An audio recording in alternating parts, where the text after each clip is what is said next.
ওম শান্তি। আজকের বাংলা মুরুলি ৪ঠা ডিসেম্বর ২০২৩। বাবার অমূল্য মধুর মহাবাক্য। বাবা বলেছেন, মিষ্টি বাচ্চারা, সদ্গুরুর সহজ বশীকরণ মন্ত্র তোমরা পেয়েছ, যে চুপ করে থেকে মামেকম স্মরণ করো। এটাই হলো মায়াকে অধীনে করার মহামন্ত্র। আজকের প্রশ্ন, শিব বাবাই হলেন সবচেয়ে ভোলা ভালা গ্রাহক, কিভাবে? উত্তর, বাবা বলেন, বাচ্চারা, তোমাদের কাছে দেহসহ যা কিছু পুরানো আবর্জনা রয়েছে তা আমি নিয়ে নিই। সেও তখন যখন তোমরা মৃত্যুর কাছাকাছি থাকো।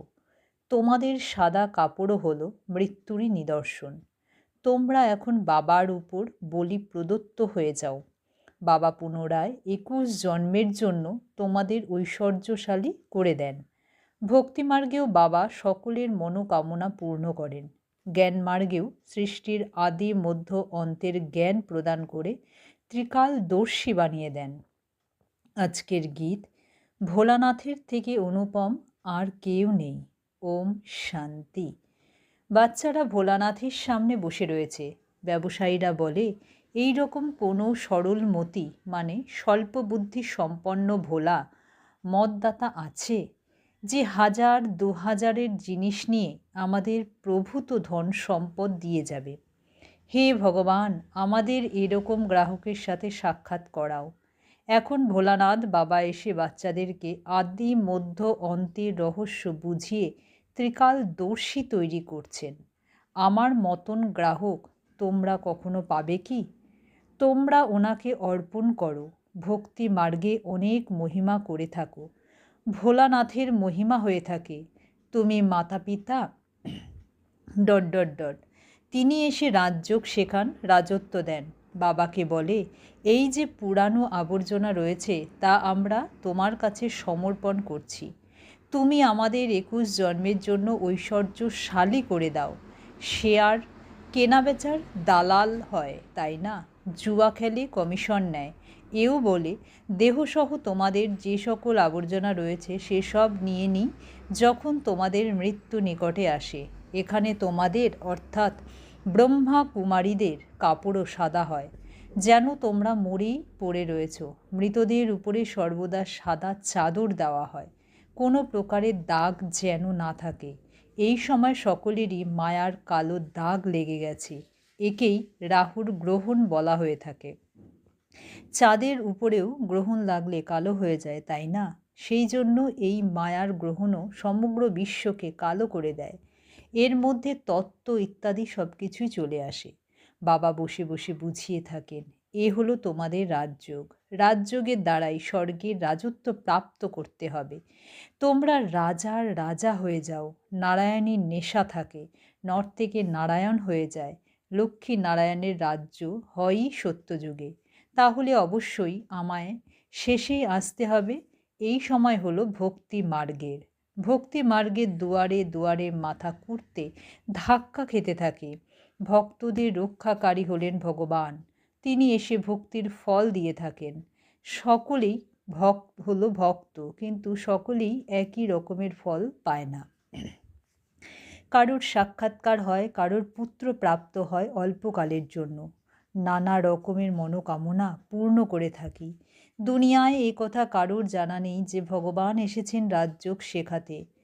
মনে করে তিনি দাপরে এসেছিলেন, তখন রাজযোগ শিখিয়েছিলেন। তাহলে ওখানে নর থেকে নারায়ণ কিভাবে হবে?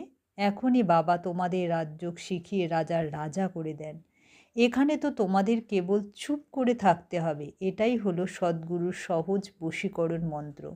এই মন্ত্রতেই অনেক আমদানি হয়। এ হলো মায়াকে নিজের অধীনে করার মন্ত্র। মায়াজিৎ জগজ্জিৎ। ভক্তি মার্গীয়দের হলো মন জয় জগজ্জিৎ। এর জন্য তারা হঠযোগ ইত্যাদি করে থাকে। সেও জগজ্জিৎ হওয়ার জন্য করে না, তারা তো মুক্তির জন্য করে থাকে। বাবা এসে বলেন, বাচ্চারা, দেহসহ সকল ধর্ম আমি অমুক ধর্মের, আমি অমুক।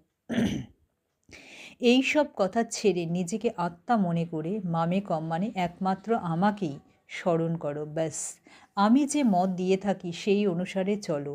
বাকি এখনো পর্যন্ত যে অনেক প্রকারের মতানুসারে চলে এসেছো, সেই সকল মতকে ত্যাগ করতে হবে। তাহলেই তোমাদের জ্ঞান একদম নতুন হয়ে গেছে।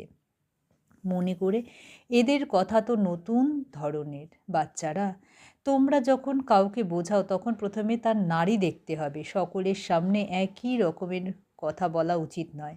মানুষের হলো অনেক মত, তোমাদের হলো এক মত, কিন্তু নম্বরের ক্রমানুসার রয়েছে।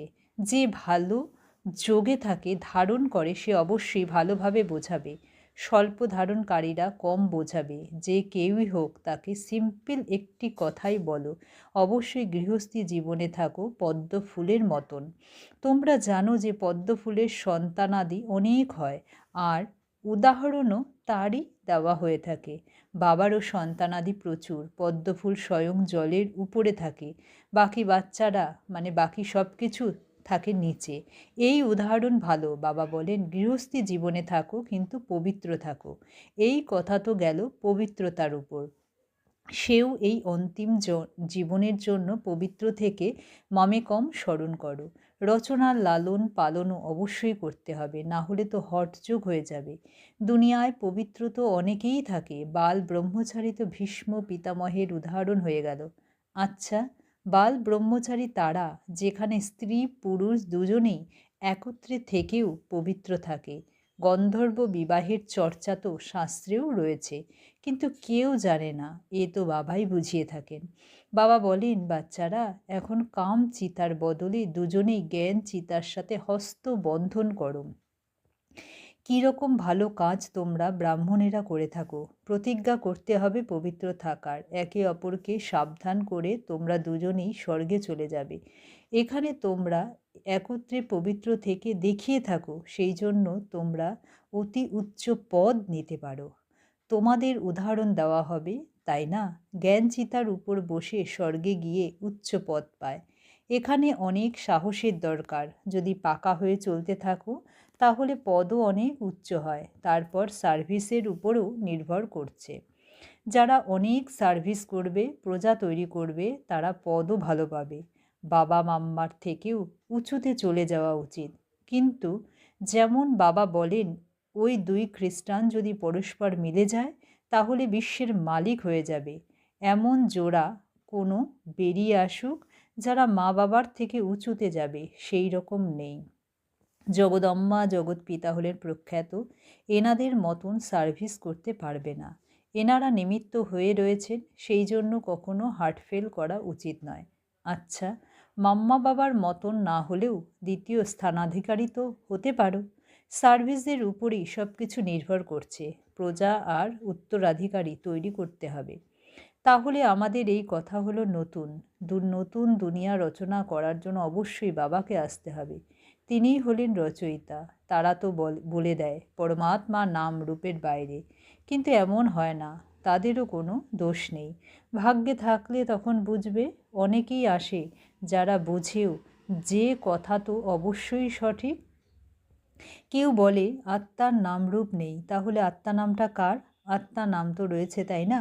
তোমরা সকলকে বলো, এ হলো রাজযোগ। পরমপিতা পরমাত্মা সঙ্গমে আসেন। রাজযোগ অবশ্যই সঙ্গম যুগেই শেখাবেন, তবেই তো পতিতকে পবিত্র বানাবেন। এখানকার কথাই হলো আলাদা। বাবা বলেন, কেবল নিজেকে আত্মা মনে করো, বাবার কাছে যেতে হবে। এতে প্রশ্ন জিজ্ঞাসা করার কোনো কথাই নেই। বলাও হয়ে থাকে যে আমার আত্মাকে দুঃখ দিও না। এ হলো পাপাত্মা পুণ্যাত্মা। আত্মার উদ্দেশ্যে কেউ বলতে পারে না যে তার কোনো রূপ হয় না। বিবেকানন্দ যখন রামকৃষ্ণের সামনে বসেছিলেন তখন ওনার সাক্ষাৎকার হয়েছিল। দেখেন যে লাইট আসে যা আমার মধ্যে প্রবেশ করে। এরকম কিছু কথা বলেন। তোমরা বলো আমাদের হলো রাজযোগ। এর মধ্যে দেহ সহ দেহের সমস্ত মিত্র সম্বন্ধীয় ইত্যাদিদেরকে ভুলে যেতে হয়। আমরা আত্মারা হলাম ওনার সন্তান। পরস্পরের মধ্যে ভ্রাতৃত্ব ভাব রয়েছে। যদি সকলেই ফাদার হয়ে যায় তাহলে তো আবার ফাদারই ফাদারকে প্রার্থনা করে। এখন আমরা রাজযোগ শিখছি। এ হলো রাজার রাজা হওয়ার যোগ। এখন তো রাজত্ব নেই, সেই জন্য বুঝতে হবে আমরা শান্তিতে থেকে কেবল শিব বাবাকে স্মরণ করে থাকি। নিজেকে শরীর থেকে পৃথক মনে করে। আত্মা বলে আমি এক শরীর ত্যাগ করে অন্য নিয়ে থাকি। তাহলে নলেজের সংস্কার আত্মায় থাকে, তাই না? ভালো অথবা খারাপ সংস্কার আত্মায় থাকে। আত্মা অলিপ্ত, মানে দাগহীন নয়। এটা বুঝতে হবে। আত্মা পুনর্জন্মে আসে, প্রতি মুহূর্তে অর্গ্যানস মানে শরীর ধারণ করতে হয়। আত্মা হলো স্টার, ভ্রুকুটির মধ্যভাগে থাকে। আত্মার সাক্ষাৎকার হয়েছে, সেই জন্য তারা মনে করে এনার মধ্যে এত শক্তি আছে যে আত্মারূপী আমায় সাক্ষাৎকার করিয়েছেন। এখন আত্মা তো ভ্রুকুটির মধ্যভাগে থাকে। সাক্ষাৎকার করেছে কি করেনি, তফাৎ কি থাকে? আত্মা স্বয়ং বলে আমি হলাম স্টার, আমার মধ্যে 84 জন্মের পাঠ রয়েছে। যদি 84 লাখ জন্ম হয় তবে এত সংস্কার হয়ে যায় যে কি হয়ে যাবে জানা নেই। 84 জন্ম মানা যায়, 84 জন্ম মানতে পারা যায়, 84 লাখ মানতে পারা যায় না। এখন আমরা পবিত্র হতে চলেছি। বাবা আমাদের নর থেকে নারায়ণ বানানোর জন্য পবিত্র করেছেন। এরকম অতি সুন্দর নেশা থাকা উচিত। তোমাদের কারোর সঙ্গে ডিবেট মানে তর্ক বিতর্ক করার প্রয়োজন নেই। দেহসহ দেহের সকল ধর্ম পরিত্যাগ করে নিজেকে আত্মা মানে অশরীরী মনে করতে হবে।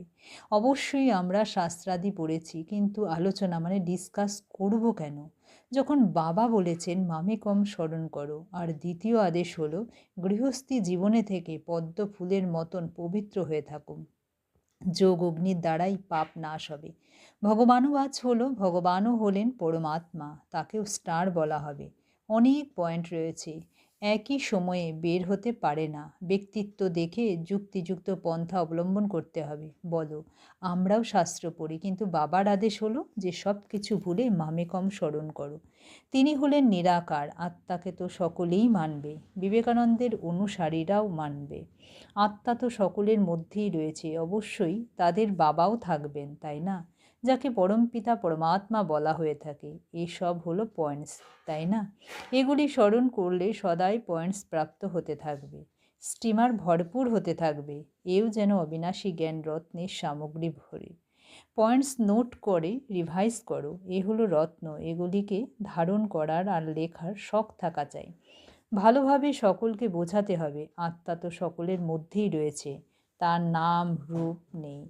এভাবে তো বলতে পারবে না আত্মার রূপ আছে, তাহলে পরমাত্মার কেন নেই? ওনাকে বলাই হয়ে থাকে পরম পিতা পরমাত্মা পরম ধামের বাসিন্দা। কত বাচ্চাদের বোঝানো হয়ে থাকে, তাহলে এখন সার্ভিস করে দেখাও। বাবা তো সার্ভিসের জন্য পুরস্কার দিয়ে থাকেন, জ্ঞান রত্নের দ্বারা কত শৃঙ্গার করান। আমরা এখানকার পদমপতি হতে চাই না, আমাদের তো চাই বিশ্বের বাদশাহী। আচ্ছা, মিষ্টি মিষ্টি হারানিধি বাচ্চাদের জন্য মাতা পিতা বাপদাদা স্মরণের স্নেহসুমন আর সুপ্রভাত। আত্মাদের পিতা তার আত্মারূপী বাচ্চাদেরকে জানাচ্ছেন নমস্কার। ধারণার জন্যে মুখ্য সার 1 নম্বর, যে জ্ঞান রত্ন প্রাপ্ত হয় তার উপরে বিচার সাগর মন্থন করে নিজের মধ্যে ধারণ করতে হবে। জ্ঞান রত্নের দ্বারা সদা ভরপুর থাকতে হবে। 2 নম্বর, নিজের নারায়ণীর নেশায় থাকতে হবে। বাহ্যিক কথাবার্তা কারোর সাথে করা উচিত নয়, অশরীরী হওয়ার অভ্যাস করতে হবে। আজকের বরদান, দোয়া আর ওষুধের দ্বারা তন মনের অসুখ থেকে মুক্ত থাকা, সদা সন্তুষ্ট আত্মা ভব। বিস্তার, কখনো শরীরের যদি অসুখও হয় তাহলে শরীরের অসুখে মন যেন ডিস্টার্ব না হয়। সদা খুশিতে নাচতে থাকো, তবেই শরীর ঠিক হয়ে যাবে। মনের খুশির দ্বারাই শরীরকে চালনা করো, তাহলেই দুটি এক্সারসাইজ হয়ে যাবে। খুশি হলো দোয়া আর এক্সারসাইজ হলো ওষুধ। তাই দোয়া আর ওষুধ দুইয়ের দ্বারা তন মনের অসুখ থেকে মুক্ত হয়ে যাবে। খুশির জন্য কষ্টও ভুলে যাবে। সর্বদা শরীরে মনে সন্তুষ্ট থাকতে হবে। সেই জন্য অধিক দুশ্চিন্তা নয়, অধিক চিন্তায় টাইম ওয়েস্ট হয় আর খুশিও গায়েব হয়ে যায়। আজকের স্লোগান, বিস্তারের মধ্যেও সারকে দেখার অভ্যাস করো, তাহলে স্থিতি সর্বদা একরস থাকবে। ওম শান্তি। মাতেশ্বরী দেবীর মধুর মহাবাক্য, পরমাত্মার সদ্গতি করার গতিমতি পরমাত্মাই জানেন। তোমার গতিমতি তুমিই জানো। এখন এই মহিমা কার স্মরণিক হিসেবে গাওয়া হয়? কারণ পরমাত্মার সদ্গতি করার যে মত রয়েছে তা তো পরমাত্মাই জানেন,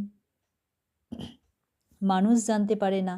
মানুষের কেবল এই ইচ্ছা থাকে যে আমার সদাকালের জন্য সুখ চাই, কিন্তু সেই সুখ কিভাবে পাওয়া যাবে? যতক্ষণ পর্যন্ত মানুষ নিজের 5 বিকারকে ভস্মীভূত করে কর্মকে অকর্মে পরিণত না করবে, ততক্ষণ পর্যন্ত সেই সুখ প্রাপ্ত করতে পারে না। কারণ কর্ম অকর্ম বিকর্মের গতি হল অত্যন্ত গভীর, যা পরমাত্মা ব্যতীত আর কোনো মনুষ্য আত্মা সেই গতিকে জানতে পারে না। এখন যতক্ষণ পর্যন্ত না পরমাত্মা সেই গতি মানে কথা না শুনিয়েছেন, ততক্ষণ পর্যন্ত মানুষ জীবন মুক্তি প্রাপ্ত করতে পারে না। সেই জন্য মানুষ বলে, তোমার গতিমতি তুমিই জানো। এদের সদ্গতি করার মতো সেই পরমাত্মার কাছে রয়েছে। কিভাবে কর্মকে অকর্মে পরিণত করতে হয়, এই শিক্ষা দেওয়া হয় পরমাত্মার কাজ। এছাড়া মানুষের তো এই জ্ঞান নেই, যে কারণে তারা উল্টো পাল্টা কাজ করতে থাকে। এখন মানুষের প্রথম কর্তব্য হলো নিজের কর্মকে শুধরে নেওয়া, তবেই মনুষ্য জীবনের সম্পূর্ণ লাভ উঠাতে পারবে। আচ্ছা, ওম শান্তি।